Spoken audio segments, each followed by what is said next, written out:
नमस्कार, आप देख रहे हैं इंडिया न्यूज। आपके साथ मैं हूं शुभ्रा सुमन। तूफान ताउते की वजह से समंदर में फंसे लोगों को निकालने के लिए नेवी ने अपनी पूरी ताकत झोंक दी है। जहाजों में फंसे लोगों के लिए नेवी ने आईएनएस कोलकाता, आईएनएस कोची और आईएनएस तलवार को रेस्क्यू में उतार दिया है। बॉम्बे हाई के हीरा तेल क्षेत्र में जहाज P305 की मदद के लिए आईएनएस कोची को लगाया गया है। ये दो तस्वीरें हम आपको दिखा रहे हैं किस तरीके से ये रेस्क्यू ऑपरेशन चल रहा है। जानकारी ये मिल रही है कि जहाज P305 में सवार 273 लोगों में से 180 लोगों को बचा लिया गया है, जबकि बीच समंदर में फंसे GAL कंस्ट्रक्टर पर सवार 137 में से 38 लोगों को अभी तक बचाया जा सका है। आईएनएस तलवार ने यहां से लोगों को बचाया है। आपको ये भी जानकारी होनी चाहिए कि ताउते तूफान के समय समंदर में करीब 4 बड़ी नौकाएं फंस गई थी, जिसमें करीब 400 लोग फंसे हुए थे। धीरे धीरे करके उनका रेस्क्यू किया जा रहा है, लेकिन अभी भी बहुत सारे लोग फंसे हुए हैं।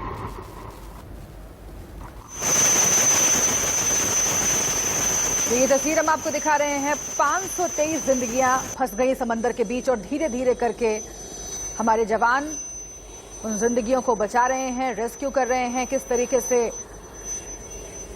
ये ऑपरेशन चल रहा है ये आप देखिए। कोस्ट गार्ड भी ऑपरेशन में जुटे हुए हैं। नेवी के हेलीकॉप्टर आप देख रहे हैं और लगातार नेवी के जवान लगे हुए हैं ताकि इन फंसे हुए लोगों को रेस्क्यू किया जा सके। 20 से ज्यादा बोट्स हैं जो कि मिशन में लगे हुए हैं। नेवी के हेलीकॉप्टर्स बड़ी संख्या में वहां पर तैनात किए गए हैं ताकि जो समंदर के बीच में फंसे हुए लोग हैं, इंतजार कर रहे हैं अपनी जिंदगियों को बचाए जाने का, उनकी मदद की जा सके। नेवी ने जान लगा दी है अपनी। इन तस्वीरों से आप समझ सकते हैं। तो भारतीय नेवी ने जज्बे और समर्पण की मिसाल फिर से एक बार पेश की है। तूफान के बीच 24 घंटे से ज्यादा वक्त से नौसेना की टीम रेस्क्यू में जुटी हुई है। रेस्क्यू अभी भी जारी है और ज्यादा से ज्यादा लोगों की जान बचाई जा सके ये कोशिश की जा रही है। लोगों को बचाने के लिए नेवी के 12 से ज्यादा हेलीकॉप्टर वहां पर तैनात हैं। नेवी का ये मेगा ऑपरेशन चल रहा है। बचाव में 12 से ज्यादा हेलीकॉप्टर्स तैनात किए गए हैं। ताउते तूफान ने बहुत तबाही मचाई है। मुंबई से छूकर ये गुजरा। मुंबई में खूब तबाही मची, लेकिन उसके बाद आज सुबह जो खबर सामने आई उसके बाद चिंताएं बढ़ गई, क्योंकि 500 से ज्यादा लोग इन जहाजों पर फंसे हुए थे और एक एक करके उन्हें निकाला जा रहा है। 208 लोगों को अब तक बचाया जा चुका है। 300 जिंदगियां समंदर के बीच अभी भी फंसी हुई हैं और नेवी का ये ऑपरेशन लगातार चल रहा है। पूरे जज्बे और पूरे समर्पण के साथ नेवी के जवान लगे हुए हैं फंसे हुए लोगों को बचाने के लिए। बार्ज P305 से लोगों को बचाने के लिए नेवी के हेलीकॉप्टर लगातार रेस्क्यू ऑपरेशन में जुटे हुए हैं।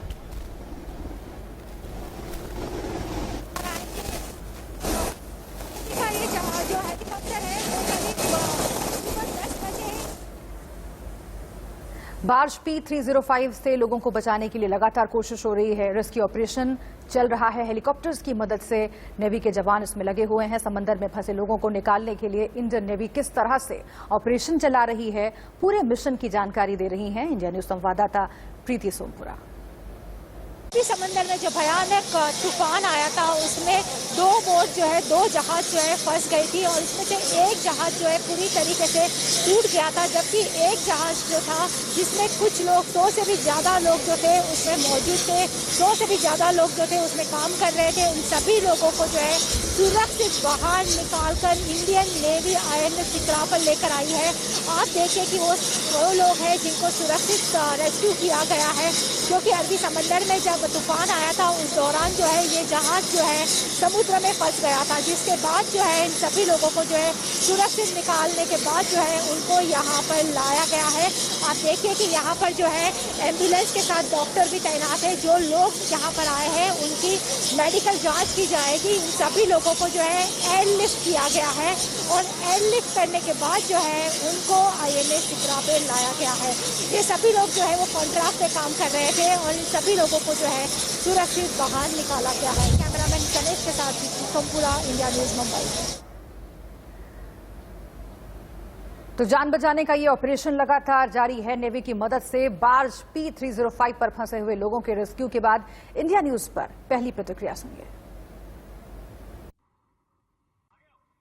तरीके से भी समंदर में फंस गए थे, उसमें से गेल जहाज के जो है कुछ लोग जो सुरक्षित है, उन सभी लोगों को जो है बाहर निकाल दिया गया है और जो है नेवी ने उनको एयरलिफ्ट किया है और एयरलिफ्ट करने के बाद जो है उनको सुरक्षित बाहर लेकर आए हैं। इस वक्त जो है मिश्रा करके जो है वो उस जहाज में मौजूद थे, उनको सुरक्षित बाहर निकाल के लेकर आए हैं। वो अपने सामान लेकर जो है INS सिकरा पे पहुंचे हैं। हम उनसे बात करते हैं, उनसे बात करते हैं और फिलहाल जो है जो लोग यहाँ पहुंचे हैं उनकी पूरी जानकारी जो है इंडियन नेवी के द्वारा ली जा रही है कि वो कहाँ से थे, कितने समय से जो है वो लोग काम कर रहे थे। इसमें से कई सारे लोग ऐसे हैं जो मुंबई के बाहर से थे, कई सारे लोग जो थे हरियाणा, पंजाब और यहाँ तक कि गुजरात, राजस्थान, मध्य प्रदेश के थे, जो लोग उस जहाज पे कॉन्ट्रैक्टर के रूप में काम कर रहे थे। इस वक्त मिश्रा जी हमारे साथ में, हम उनसे बात करते हैं और जैसे कि इन लोगों को ये भी उम्मीद नहीं थी कि वो जो है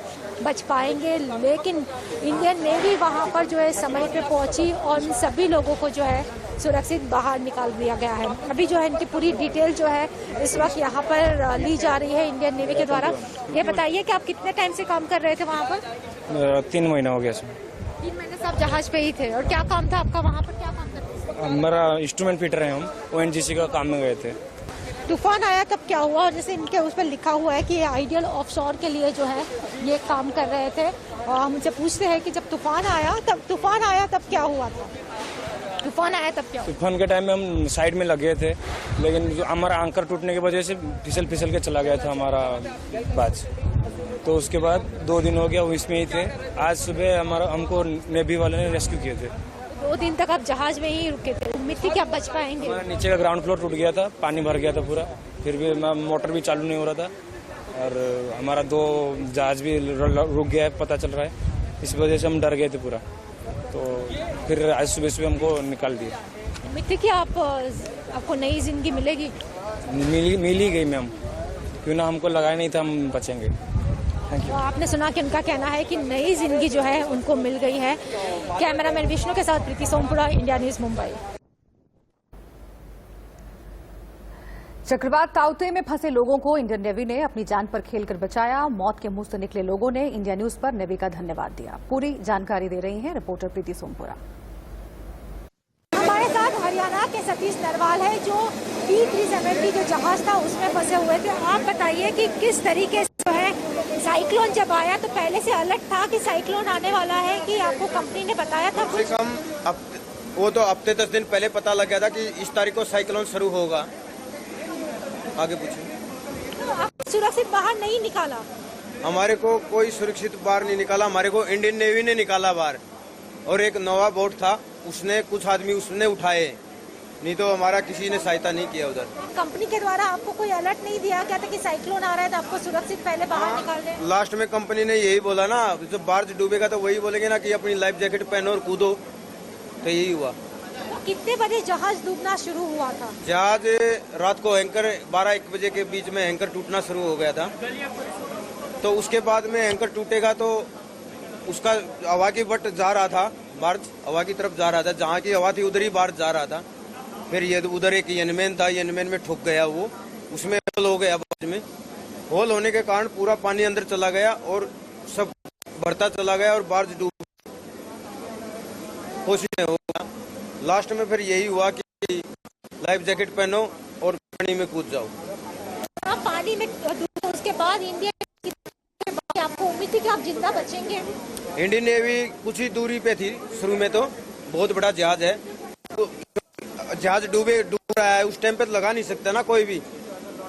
अगर चॉपर का इंतजाम करेंगे तो तूफान पकड़ा था, इतनी दूर से भी आदमी नहीं दिख रहा था कि आदमी खड़ा है सामने, तो यही कारण हो गया था। लेकिन सुबह इंडियन नेवी वहाँ पे पहुँच गई, मेरी जान निकलने वाली थी, बस जो मेरी लाइफ जैकेट थी वो काम करना छोड़ गया था, वो लाइफ जैकेट। देखो 4-4:30 बजे से पानी में कूद गए थे, तो सुबह 10 बजे तक हम लोग जो है, तो 10 बजे तक हेलीकॉप्टर आया तो उसने हमको थोड़ा चेतावनी दे दिया, मतलब थोड़ा सहारा बन गया कि कोई हमारे साथ है। कहते हैं जान बची तो लाखों पाए। मुंबई में बीच समंदर में बार्ज P305 में 20 घंटे तक फंसे रहने वाले लोगों का हाल कुछ ऐसा ही था। इंडियन नेवी ने जैसे ही उनका रेस्क्यू किया, उनके चेहरे से जिस तरीके से भाव थे वो हम आपको दिखाना चाहते हैं। पूरी घटना पर इंडिया न्यूज संवाददाता प्रीति सोमपुरा ने लोगों से कुछ इस तरह से बातचीत की। क्या काम चल रहा था कि क्या था? सीट में आप क्या काम करते हैं? सर मैं फायर डिपार्टमेंट से काम करता हूँ, मैं फायरमैन हूँ। तो उधर उसमें मेरा ड्यूटी फायरमैन का था सर, उधर मैं काम करता था। हमारे बाज पे मतलब 3 दिन से हम जब से यहाँ से आए थे हम पोर्ट पे पहुँच नहीं पाए। Of course Indian coast guard salute है मैम। और आपकी जहाज जो थी वो डूब रही थी कि क्या था? आप कैसे सुरक्षित रहे? यस मैम, डूब रहा था, लेकिन सब मतलब जो हमारे इमरजेंसी जो रेस्क्यू टीम था वो सब समय पे पहुंच गया और हम सब सिक्योर पहुंच गए इसमें। जहाज से रेस्क्यू किया, बताइए कितने समय से आप जहाज में थे? मेरा नाम भोलानाथ है। जहाज में मतलब फंसे तो थे हम लोग रात से, लेकिन आकर जो है किनारे पर लग गई। जैसे लगी नेवी वालों को मालूम पड़ा, गया लोग। क्या आग लगी थी या जहाज डूब रहा था? क्या रहा था? पानी में डूब रहा था। पानी में। कितने लोग थे जहाज में? उसमें 135 लोग थे। कर्नाटक, केरल, महाराष्ट्र और गोवा को डराने के बाद अरब सागर में उठा चक्रवाती तूफान ताउते गुजरात में अब कहर बरपा रहा है। हालांकि अब ताउते कमजोर पड़ गया है। ताउते के असर से गुजरात के कई इलाकों में भारी बारिश हुई और तेज हवाएं चली। कई जगहों पर पेड़ उखड़ गए और मकान गिर गए। ये 6 तस्वीरें आप देख रहे हैं। तूफान की वजह से गुजरात में 13 लोगों की जान चली गई है। तेज हवाओं की वजह से 40,000 पेड़ गिर गए हैं। 16,000 से ज्यादा कच्चे मकान ढह गए हैं, उन्हें नुकसान हुआ है। इससे पहले तूफान ने महाराष्ट्र में भी तबाही मचाई। ताउते से 3 दिन में 5 राज्यों में 33 लोगों की मौत हो चुकी है। इनमें सबसे ज्यादा 13 मौतें गुजरात और महाराष्ट्र में 11 मौतें हुई हैं। महाराष्ट्र ताउते का असर झेल रहा है। अरब सागर समेत पूरी मुंबई में देखा जा रहा है। गेटवे ऑफ इंडिया से लेकर नाला सौपारा और वसई तक चारों तरफ सिर्फ तबाही का मंजर है। तूफान की वजह से मुंबई में कई पेड़ गिर गए। 14 लोगों की मौत और लगभग 18 लोग जख्मी हुए हैं साइक्लोन ताउते के इम्पैक्ट के चलते। जी हाँ, महाराष्ट्र राज्य की बात कर रहे हैं हम, और महाराष्ट्र राज्य में अलग अलग जगहों पे हम देखते हैं कि किस तरह से structural damage, property destruction, tree fall, ऐसे कई अलग अलग किस्से दिखाई दिए हैं। खास कर रायगढ़ जिले में हम देखते हैं कि कैसे जो समुद्री तट पर जो सारे घर हैं उनका डिस्ट्रक्शन हुआ है। कई कुछ 13,000 से ज्यादा लोगों को रीलोकेट किया गया पूरे महाराष्ट्र भर में। और इसी के साथ अगर मुंबई की बात करें तो मुंबई में जगह जगह पे ऐसे पेड़ गिरने के केसेस, इंसिडेंट्स जो है बाहर आए हैं जगह जगह पे। यानी कि हम बता दें आपको कि लगभग पूरे मुंबई में सबब कहो या साउथ मुंबई कहो, हर जगह पेड़ गिरने के इंसिडेंट्स बाहर आए हैं। अभी बीएमसी जगह जगह पे इसको साफ कर वेहिकुलर मूवमेंट क्योंकि कहीं ना रुके, इस चीज का ध्यान रखा जा रहा है। पर बात करें अगर डिस्ट्रक्शन की तो साइक्लोन ताउते के चलते जो है डिस्ट्रक्शन बहुत भारी मात्रा में हुआ है। ताउते तूफान का कहर लगातार जारी है। मुंबई में देखा आपने, महाराष्ट्र में किस तरीके से इस वक्त मुंबई के पास आपको तस्वीर दिखा रहा हूं मैं पालघर जिले की। पालघर का यह वसई इलाका है, वसई का काफी पास इलाका कहा जाता है, जिसे वसंत नगरी के नाम जाना जाता है। और आप देखिए कि किस तरीके से वसंत नगरी यानी यहाँ का बहुत बड़ा पास इलाका कहा जाता है। और इस इलाके की स्थिति देखिए कि इस तूफान के कारण जो साइक्लोन आया है, पूरा एरिया जलमग्न हो चुका है। पूरे इलाके में जो जाने का रास्ता है बंद हो चुका है क्योंकि पानी घुटनों के ऊपर तक यहाँ पर है। और भारी पानी की वजह से हालांकि लॉकडाउन लगा है तो दुकानें वैसे ही बंद रहती हैं, लेकिन जो लोगों के घरों में तमाम जो इमरजेंसी सुविधाओं के लिए जो जाना होता है, दूध की बात करें, अन्य चीज़ों की बात करें, वह लोग भी नहीं पहुंच पा रहे। तमाम लोगों के घर में दूध नहीं जा पाया है। और इतना ही नहीं, बल्कि इस पूरे इलाके में, यानी हम पालघर की बात कर लें, पूरे वसई, विरार, नाला सोपारा या दहानू, सभी जगहों पर इस वक्त लाइट नहीं है। कल से, यानी जो जानकारी मिल रही है, करीबन 20 घंटे से ऊपर का वक्त हो चुका है, लोगों के घर में लाइट है। लाइट ना होने की वजह से जो मोबाइल टावर हैं वह भी बंद हो चुके हैं, इसलिए मोबाइल का नेटवर्क भी लोगों के मोबाइल में नहीं आ पा रहा है। जो आपने मुंबई की तस्वीरें देखी कल, लेकिन आज तस्वीरें आप देखिए किस तरीके से पूरा इलाका जलमग्न है। लेकिन यह मुसीबत कब खत्म होगी, यह देखना होगा। चक्रवाती तूफान ने कई सारी जगहों पर जो है नुकसान पहुंचाया है और महाराष्ट्र में जो सबसे ज़्यादा नुकसान जो सामने आ रहा है वो कोकण, रत्नागिरी, सिंधुदुर्ग, अलीबाग के साथ साथ जो है मुंबई में भी जगह जगह पर जो है पेड़ गिरने की शिकायतें दर्ज हुई है। इस वक्त मैं बांद्रा इलाके में हूँ और यहाँ पर आप देखें कि ये जो पेड़ था, काफ़ी बड़ा सा पेड़ था, वो पूरी तरीके से टूट गया है और टूटने के बाद जो है गाड़ी जो यहाँ पर पार्क की गई थी उसके ऊपर गिरा और दूसरी गाड़ी जो फॉर्च्यूनर गाड़ी जो थी वो इस रास्ते से पास हो रही थी। तो खबरें अभी और भी हैं, लेकिन आगे बढ़ने से पहले इस वक्त की हेडलाइंस।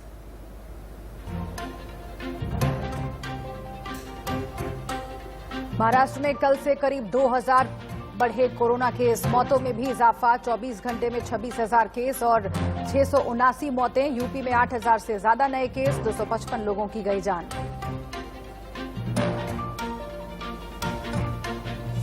दिल्ली में लगातार दूसरे दिन कोरोना के केस 5,000 से कम। 24 घंटे में 4,400 से ज्यादा नए केस मिले, 265 लोगों की गई जान। कल से कम हुआ मौतों का आंकड़ा।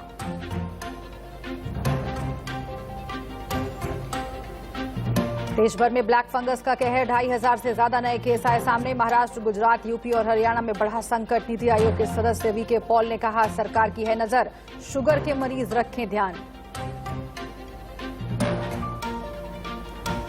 दिल्ली के सीएम अरविंद केजरीवाल का बड़ा ऐलान, दिल्ली के हर गरीब को मुफ्त राशन देगी सरकार। कोरोना से मौत पर 50,000 मुआवजा, अनाथ बच्चों को हर महीने 2,500 रुपए पेंशन। 10 राज्यों के डीएम को पीएम मोदी ने दिया कोरोना से लड़ाई का मंत्र, बोले गांव में संक्रमण रोकने का ले संकल्प। कंटेनमेंट जोन और टेस्टिंग पर देना होगा ध्यान, लोगों को बचाने के लिए जो करना है करें।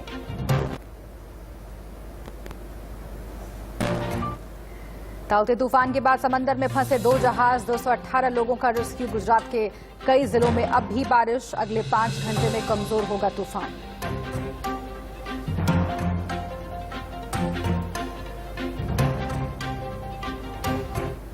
महाराष्ट्र से गुजरात पहुंचने के बाद चक्रवाती तूफान ताउते अब कमजोर पड़ गया है।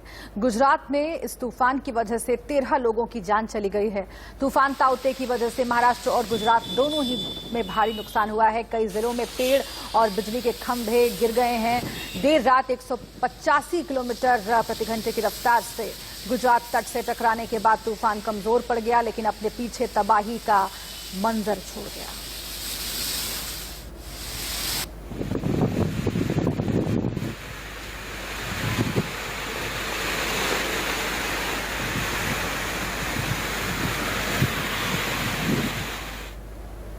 तूफान ने गुजरात के दीव में भी जमकर तबाही मचाई है। यहां जगह जगह सड़कों पर पेड़ पड़े हुए हैं। दीव एयरपोर्ट को भी नुकसान पहुंचा है। सेना के जवान रेस्क्यू ऑपरेशन लगातार चला रहे हैं।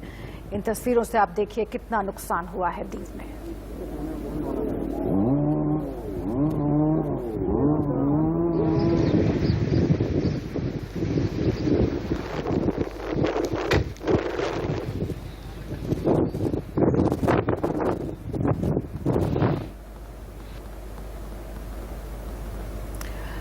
तो ये तस्वीरें आप गुजरात के आनंद की देख रहे हैं। वहां पर ताउते तूफान की वजह से जो मंजर है वो वाकई खौफनाक है और आप देखिए लोगों को कितनी परेशानी हुई होगी।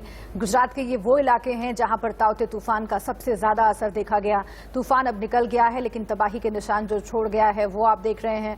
तूफान ताउते ने सूरत में भी भारी तबाही मचाई है। वहां पर भी किस तरीके से हालात हैं, सूरज मिश्रा की ग्राउंड रिपोर्ट देखिए। सूरत में तोकते नाम के चक्रवात तूफान बेहद आतंक मचा रहा है। सूरत साथ सौराष्ट्र के इलाके में भी उसमें फिलहाल 130 से 140 मीटर प्रति घंटे की तरफ से हवाएं तेज चली थी और इसका असर फिलहाल सूरत में भी दिखा रहा है। सूरत में इस वक्त हम मौजूद है सिविल अस्पताल में, जहाँ पे आप देख सकते हैं कि चक्रवात तूफान के बाद जिस तरह से जो तेज हवाएं चली थी और तेज बारिश होने के कारण इस वक्त सिविल हॉस्पिटल कैंपस यहाँ पे पूरी तरह से पानी में डूब चुका है। और यहाँ पे लोग जो काम करते हैं, जो मरीज आते हैं इलाज के लिए, उन सबको फिलहाल काफी दिक्कतों का सामना करना पड़ रहा है। जिस तरह से तोकते वावाझोड़ू जो केरला, कर्नाटक और मुंबई के बाद, गोवा के बाद जिस तरह से गुजरात पहुंचा था, तो गुजरात को सबसे ज्यादा ताकतवर मौजूद होकर पहुंचा था, जहां पे 170 से 175 किलोमीटर की सबसे हवाएं चली थी। और फिलहाल जिस वक्त आप देख सकते हैं कि सिविल में भी साफ सफाई का काम किया जा रहा है, पानी भी यहाँ पे बहुत है। जो भी सूरत के जो नीचे वाले इलाके हैं वहाँ पे भी फिलहाल पानी की स्थिति बहुत ज्यादा भरी हुई है, तेज हवाएं चल रही हैं। कुछ देर पहले भी यहाँ पे बहुत बारिश हुई है। पिछले आज जो 6 घंटे की बात करो, 6 घंटे में सूरत में करीबन 3.5 से 4 इंच बारिश हो चुकी है, जिससे उधर राजस्थान में भी ताउते तूफान का असर दिखा है। तूफान की वजह से टोडा भीम इलाके का मौसम अचानक बदल गया और गर्मी भी कम हो गई, बारिश वहां पर होने लगी। लगातार मौसम का मिजाज बदल रहा है। कई अगर जिलों की बात करें तो लगातार मौसम है, वहां बूंदाबांदी का दौर शुरू हो चुका है। अगर मैं टोडा भीम की बात करूं तो टोडा भीम के उपखंड मुख्यालय के आसपास के ग्रामीण इलाकों में सुबह से ही मौसम का मिजाज बदल गया। बूंदाबांदी के साथ शुरू हुई मौसम से मौसम ठंडा हो गया और जो मौसम है वो पूरा खुशनुमा हो गया। अगर हम बात करें मौसम की तो लगातार मौसम, कल भी जो मौसम सूर्यदेव थे उन्होंने पूरे दिन दर्शन नहीं दिए थे। कल भी जो वो था, दिन भर बिल्कुल सूर्यदेव ने दर्शन नहीं दिए और आज अल सुबह से ही मौसम ने करवट बदल ली और बूंदाबांदी का दौर शुरू हो गया और जिससे कहीं ना कहीं ठंडी हवाएं चल रही हैं। मौसम का अचानक मिजाज बदलने से लोगों को गर्मी से राहत जरूर मिली है, लेकिन बदलते मौसम से कहीं ना कहीं मौसमी बीमारियों का बढ़ने का भी प्रकोप ज्यादा रहता है। अगर हम बात करें तो ताउते चक्रवात लगातार आ रहा है और उसी का नतीजा है कि मौसम विभाग लगातार कई जिलों को राजस्थान में अलर्ट कर रहा है। और इसी के साथ यहाँ पर हम रुक रहे हैं एक छोटे से ब्रेक के लिए। खबरें और भी हैं, आप बने रहिए हमारे साथ।